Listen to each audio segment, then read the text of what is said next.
Welcome to Sober.Coffee, a weekly coffee chat sharing experience, strength, and hope for anyone on the sober road to recovery.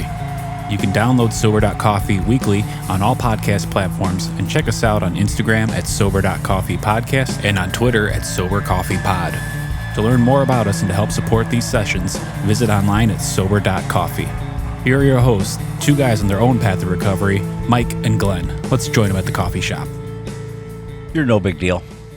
Hey, what's up, my sober-loving, coffee-loving brother? We're no big deal, really.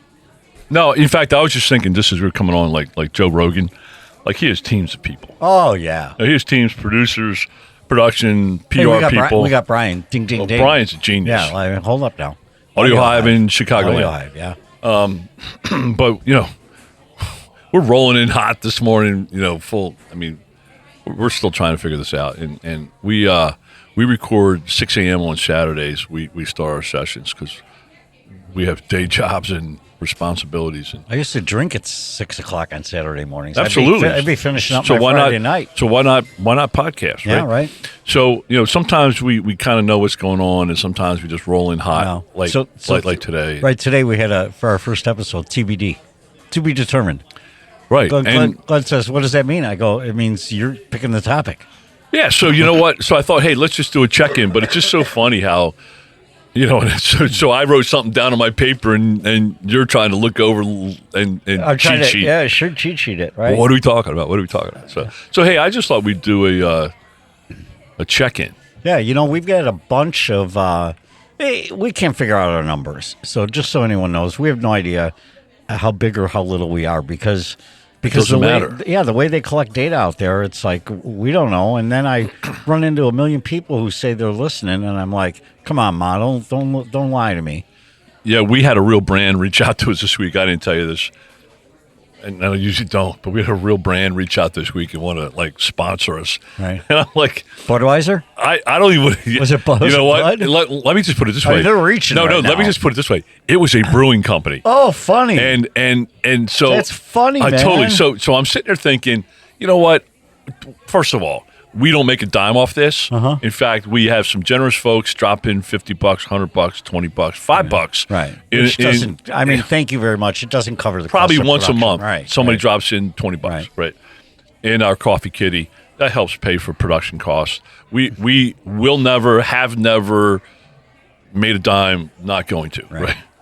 So this group, and all I could think about, is oh my God, they're going to want stats, and we're going to have meetings, and we're going to have to, present. Have to have committees. Oh my gosh! I'm like, all we want to do is, and we know factually that we have done this, but when we started Sober.Coffee, what we talked about, you and I over dinner, right as COVID was starting, what we talked about was, you just want to get one. Just help one person. One guy. And we have it for a fact. We have for a fact that we helped one person. Right, me. Well, then there's three because we helped one person plus you plus me. That's three. Brian, did we help you? I don't think so. Brian's sleeping. Yes, he said. He chimes in yes. All right, good deal. So here today, what I thought we'd do is just do a check-in, see what's going on in your life, seeing where you're at, as you like to say, where you're at on the Ferris wheel. Yeah. And I've got two things I want to just kind of kick around. So. All right, cool. You got any housekeeping before we jump in? Nah, I don't think so. All right, no, I think we're gold. Other than the Blue October episode. Speaking of which, this is going to drop right around our 3rd year anniversary. That could be. We should be better at knowing that, right? So we, not to pat ourselves on the back, but we're in the top 10 of podcasts. Do you know why? Of Sober Podcast. Of overall podcast? I think overall podcast. Okay. Well, you're in I'm the probably top making 10 that of up. mine. I'm probably making that up, but do you know why? Why? Because we have dropped every single consistent. week. Yeah, we're consistent. That's the right word. We're consistent, and 90% plus of podcasts are not consistent. They drop periodically. Mm-hmm. They go gangbusters for 4 weeks and then stop. That sounds like me as a drunk. I mean, I was periodic. That was my life. I know. This is a good example of sobriety. We're actually showing up. We're actually delivering in sobriety. Just show up, people. Just show up, right? I know. So what's so how's your week going? Going good. So as it relates to sobriety, not at all. I got a pair of glasses. Check me out. So I did know some. Are they readers or? Yeah, no. So I've used cheaters before, but now I've got ones that can make me see close, my computer, and then far distance. So they're trifectas. So are they making you dizzy yet? Yeah, definitely not feeling full balance right now, right? But you know what I was thinking about yesterday? I mean, these are all things that I did and continue to do once I get sober, is taking care of myself. I mean, why not use the tools that are available out there to make your life better, to make me see better? I'm going to the doctor regularly now. I'm getting issues taken care of when they start creeping in, as opposed to waiting for me to have pneumonia, waiting for me to crash into a pole because I can't see it. It's just amazing. I think they look really sharp. Oh, thank you. And it's amazing how we deal with life's responsibilities when we're sober. Right. Karen, who we've had on often, I love it. Yeah, she just Karen. says, I just live. It's extraordinary to live an ordinary life. I got new license plates yesterday. I was thrilled. I got them way before they're due. I used to drive around freaking out that a cop was going to pull me over. Years. Because I had an expired plate. 2 years expired. I can remember the first time I registered my car on time. Uh-huh. And I was probably 3 years sober, and I called my sponsor. Sure you did. And I was all proud of myself. Oh, yeah, you were. And he mocked me. Sure he's he did. like, hey, he's like, absolutely. He's like, look, man, that's like what we're supposed to do. That's right. And he's like, do you want me to pat you on the back because you brought the trash cans in? Yeah, right. And I'm like, tough love. At least I took him out. You know what? He is such a loving dude. Yeah, well, let's have him on sometime. Yeah, we should. Yeah, let's have him on sometime. Talk about perseverance, man. He stuck with me. But, that's just what we do, man. We deal with life on life's terms. And right? So, right. How about you? What's new with you? Well, I had a couple things. Let's just chat through three things. Just how sobriety has kind of changed perspectives. So we are, just for folks that probably haven't picked up on this, Mikey and I are part of a church men's group. Right. Spiritual group. It's a bunch of misfits getting together, trying to figure things out. Yeah, we like to say it's not my grandfather's Bible study. Here's how I picture my grandfather. God love him. He was one of the best men in my life, best men I've known, if not the best man that I've ever known. And he always used to get dressed up, right, to go to his Bible study. Right. He'd wear his white shirt, his thin tie, and he'd hold his Bible high up on his chest, right, as he walked to the Bible study. And so that for years, that was your image. That was my image of Bible study. I don't want that. Right. So when somebody suggested that I lead a men's group, at church, I mean, that's all I had in my mind. I'm like, I'm going there. I've turned into my grandfather. Yeah, I'm like, screw that, man. I said, that doesn't work. And then I'm like, so we have 19 guys on our text string, probably 12 that come regularly. And you know what? Every one of them has a misfit story. Right. So I'm sitting there wondering, I mean, that's like, we don't have a box on our sign-up card that says you must be a misfit. Right. But we sure do attract them. Yeah.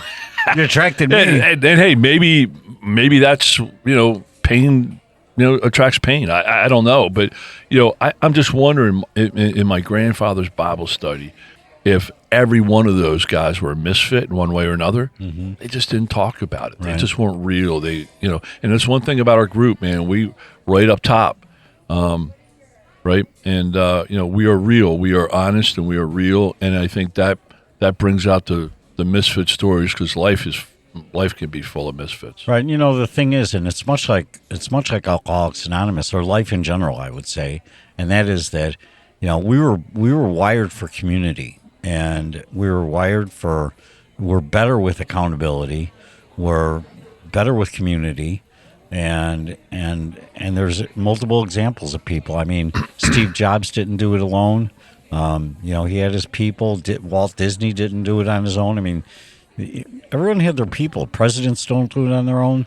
Yeah, we don't do it alone. We don't do it alone. And what we've seen is that men's group is really, there's just so much facts of people's whose lives have changed, guys trying to be better men, better husbands, better fathers, better family members, better workers. you know. And yet, you know, we had a little blow up yesterday. Yeah. In our little text string. Yeah. And, you know, we just had a new guy join us. And I said, hey, we have this text string. And I warned them. I'm like, 90% of the time it's, you know, really cool and you know, supportive and informational and motivational and, you know, spiritual. And I said 10% of the time it's absolute whack job will drive you insane. Right. So his first day on the job. Yeah, it just seems like Friday afternoon is when I'm starting to get a pattern. You know, Friday afternoons when the thing goes. So we had one guy just kind of dump his pain right out in the group, which is fine. We love that. We support that. You know, bring your pain, right? But he went over the line by telling everybody how to respond to that pain. Right. And that didn't go over very well. Right. And you know, a couple tense back and forth, a couple F-bombs, you know, and I bet your grandfather never had an F-bomb flying around the room. No, in fact, I tell our pastor when he comes to visit our group, I'm like, dude, you're gonna hear the F-bomb more here than you will in some bar, right? Well, good, because it's real. Yeah, you know, and I mean, hey, some people are, I'm working on that kind of, and you know, but so we had like 17 different side conversations going on at once, right? And I reached out to the guy and I'm like, look, man, you know, he goes, man, I thought this group was supposed to be supportive. I'm like, yeah, but I said, you're missing the point, right? You're trying to tell and dictate and control and be selfish and control everybody on how they're supposed to or not supposed to respond. Right. He didn't want a prayer icon, right? Right. He's like, I don't want any prayer emojis, and you know, and hey, you know what? At the end of the day, he goes, well, you know, people just drop them in there and they don't mean them. I'm like, stop. I'm like, I know for a fact that when people drop those prayer emojis in, you know, or they drop the hug emojis in, I know that's real. I know it's genuine. I know for a fact that people stop in the moment. I said they may not get down on the knees for 22 minutes. And but I always, if I say I'm praying for you, I'm absolutely right. I think that's one of the worst breaches of contract ever. You know, in our group it certainly is. Yeah, and so you know, finally I dug in and you know I felt the wave of context, right, the backstory, and hey, it's like a car blowing an engine, right? You know, there's a lot of problems that are going on before that oil starts spewing, right? So we saw some oil spewing. And so do you have a sobriety point? What's that? Do you have a point do you have a correlation to sobriety? Yes, I do. Okay. What I learned in sobriety is step 12, serving people, right? And it's serving people where they're at, not where I'm at. So it's easy to serve the other guy at church who's who's passing out communion. Hey, absolutely, you having a good day? Yeah, really? You're good? Absolutely. But praying for you, dude. Right. And here's good point. Here's a sad part, right? Is I mean we're still human. We still make mistakes. But you know, a couple of guys were judging him, right? And two guys removed themselves from the text string. They texted me and they said, "Hey, take me off this crap. You know, this is crap. Right. Take me off." And I sat there and thought about it. I'm like, that is the biggest mistake, right? Because I think if we're going to work step 12 and serve people, right, we got to serve them where they're at. Wow. You know, with the alcoholic that comes in the room, we got to get to their level, not our level, right? And just because this guy didn't have the emotional intelligence in the moment or whatever term you want to use, right? I mean, people are judging him. I don't want to. And I'm like, no. I said, this is, because I told those two guys, this is when you should double down, right? And this is when you should serve better. Not just say, he's a whack job, forget him, take me off this string, it's bothersome. You know what? I feel sorry for those two guys. I really do, because they're not in a good spot. Right. You know, good point. And I looked at it. I talked to a couple guys, and you know, and I looked at it as an opportunity to serve a guy that was really hurting. You know, and I jumped in a couple ways, you know, and provided some lifelines for him in a couple ways, and he went to bed better last night. So it's more of a, when you work with people, you got to get down at their level. It's like my sponsor, man. If I had to operate at his level, I know. And frankly, that was probably my issue for many times. There was such a gap between where I was at and where the good AA people were at, right?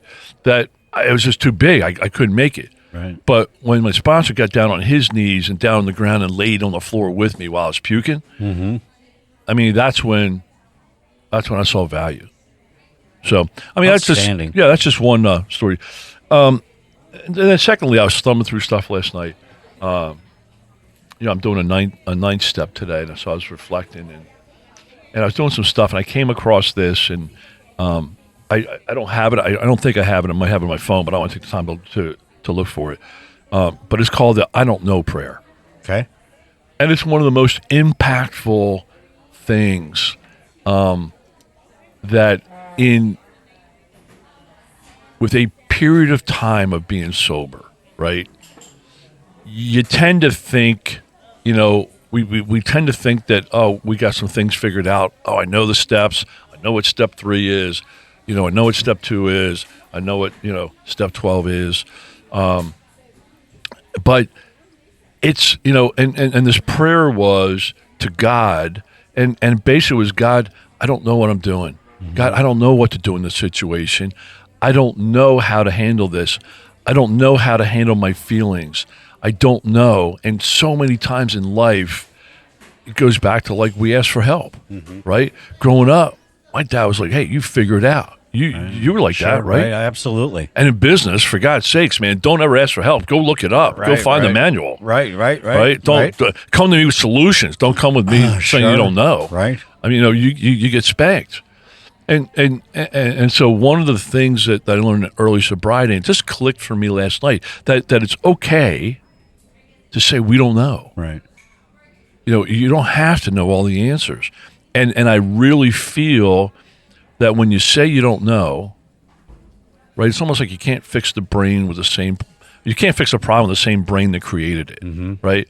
So if all you've got is your own information, right, you're limited. But when you go to other sources and say, I don't know, especially God, and just say, hey, man, I don't know. I'm getting outside of my ego here. I'm being raw. I'm being down to basics. I just don't know. I don't know what to do. I don't know how to feel. I don't know how to handle this. And at the end of that little prayer, it was like ... And it was pretty raw. It was really cool. It was ... And then it said, but you do. And that was that faith, reliance. And I'm not trying to get all, hokey pokey Jesus on us, but, that was that connection of prayer that that gets us out of us, right? And say, hey, man, we're not driving a bus. We don't have all the answers anymore. We are asking for help. It's okay to be raw and say, hey, man, I just don't know, but you do, And I think that's one of the superpowers of, AA and sobriety is, just being raw and real and it being okay not to know. Right. So that was a really cool prayer. I wish I, found it. We'll try and track it down and throw it in the resource room if I can find it for you, or you can refine it for me. But yeah, I think it brings up a really good point, and I think the point is that, we don't have all the answers, and I like to look if I'm looking to try and accomplish something. I look to try and go get an influencer in that space, right? So, we have guests on here that have written books on sobriety. We have guests on that paint pictures because of sobriety or write poetry because of sobriety. If I want to write poetry for sobriety, I'm going to go to the person. I'm going to go into that space where people paint, poetry for sobriety, and learn that way.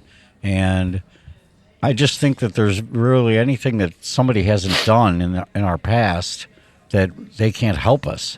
But I think what I heard you saying is too. I mean, I love that prayer, but practically speaking, there are people that'll help us, and people want to help. But I remember growing up, and you're right.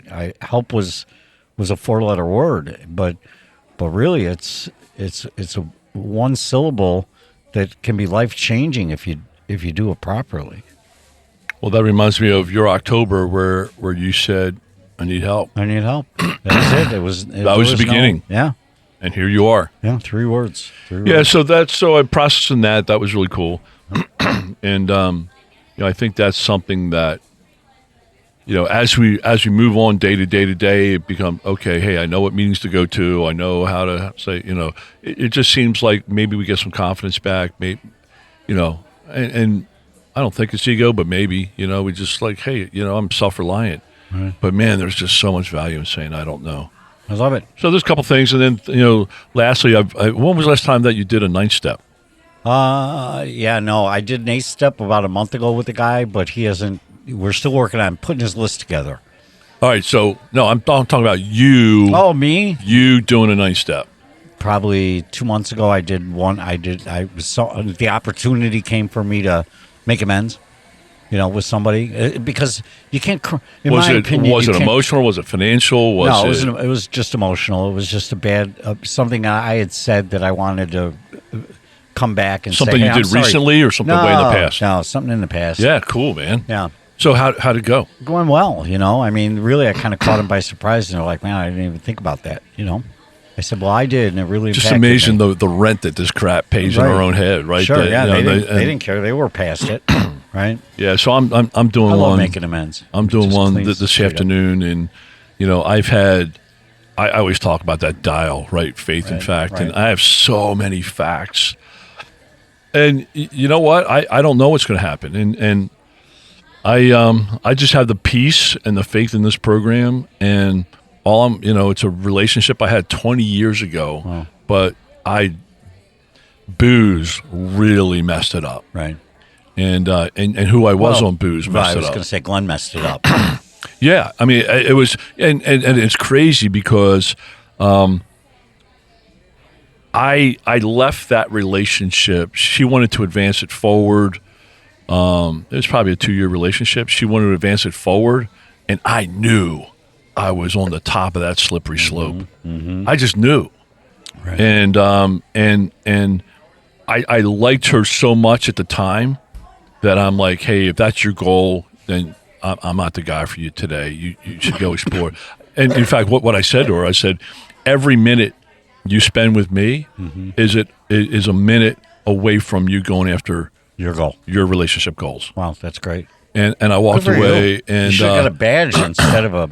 Yeah, well, you know what's funny is, so she reached out in November, so probably 6 months. November 23, she reached out on LinkedIn, and she goes, "Hey, it's your birthday." She goes, "Hey, I hope all's going well."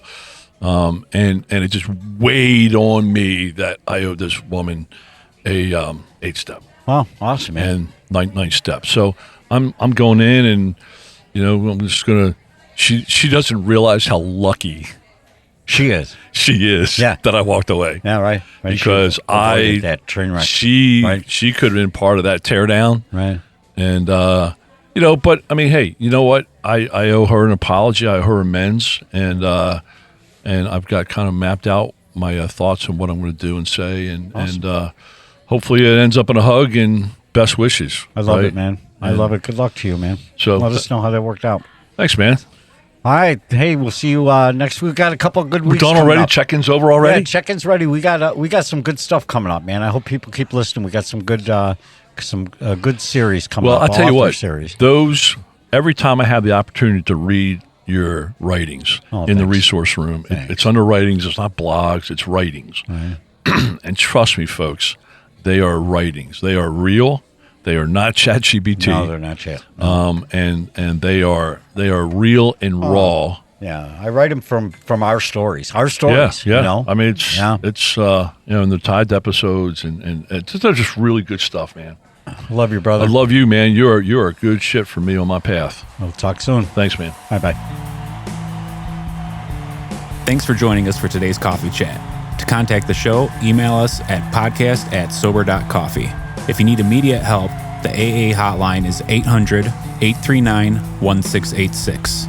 The National Suicide Prevention Hotline is 800-273-8255. Remember, Mike and Glenn are sharing their own journey on the path to recovery. Any suggestions, medical or otherwise, are their own experiences and should not be viewed as professional advice. See you next week, and remember, there is a solution. Stay safe in the city of Chicago.